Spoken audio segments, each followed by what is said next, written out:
Hey guys, it's Omer from MMOs.com doing a quick week news recap of all major MMO news and announced at the beginning of February 17th, 2020.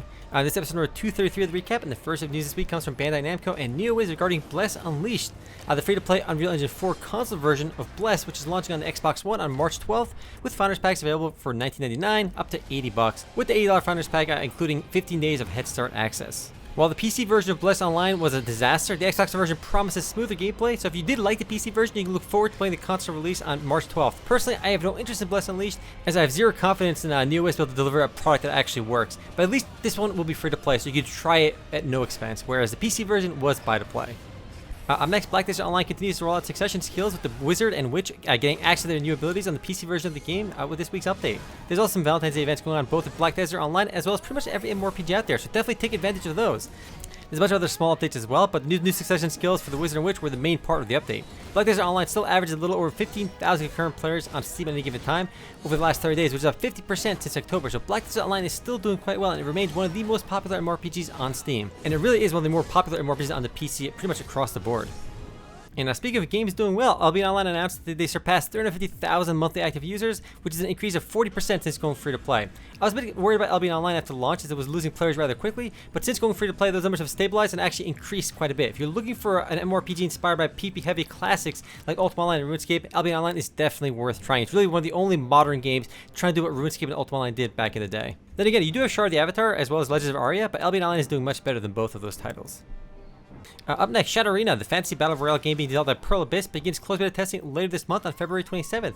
Shadow Arena started as a built-in game mode for Black Desert Online and has since been spun off into its own game. Shadow Arena pits 40 players against each other in a fight to be the last man standing. The twist here, of course, is it's an action fantasy environment versus traditional tactical shooter style battle royale that we've seen in so many other games. If you want to try Shadow Arena, MMOs.com has a ton of closed beta keys, so grab some from there. Besides the closed beta though, the game is expected to fully launch sometime in the first half of 2020. If you did like the battle royale mode in Black Desert, there's no reason not to try Shadow Arena, as it's the same thing, but standalone. And speaking of Battle Royale games, Hunter's Arena Legends, a fusion of Battle Royale and MMORPG, is set to begin its first round of closed beta testing on February 20th, which is this Thursday. The game features 60 players who fight to be the last person standing. But unlike other Battle Royale games, it features some MMORPG elements like a class system, dungeons, gearing up, and gaining experience. Unfortunately, the game will be buy to play at launch, but this upcoming closed beta will be free to anyone who has a beta key. So if you want to get a beta key, check it out on MMOs.com/giveaways. We have a bunch to give away. I do really like the idea behind this one, as it's mixing MMORPG and Battle Royale, which is kind of cool. But the problem is to be competing against Fortnite and PUBG, which are both Battle Royale games, and one is free to play, so it can be a tough sell for a lot of people. Plus, maybe it's just me, but I find the art style to look very, very bland, but maybe it's just me.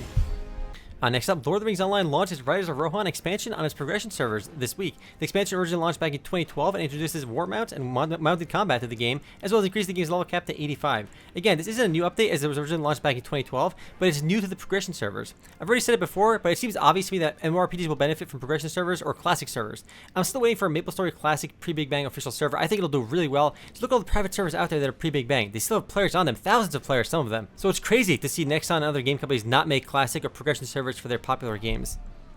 Next last bit of news this week, and yeah, not much happened this week, comes from another oldie, Dungeons & Dragons Online. The game released the Update 45 Age of the Alchemist this last week, which introduces the new Alchemist class, which is free to VIP and Season Pass holders and available in the DDoS store to everyone else. The update also includes a new 64-bit client, which promises improved performance. There's a bunch of other smaller updates with Update 45, but the new Alchemist class as well as the 64-bit client are probably the biggest things.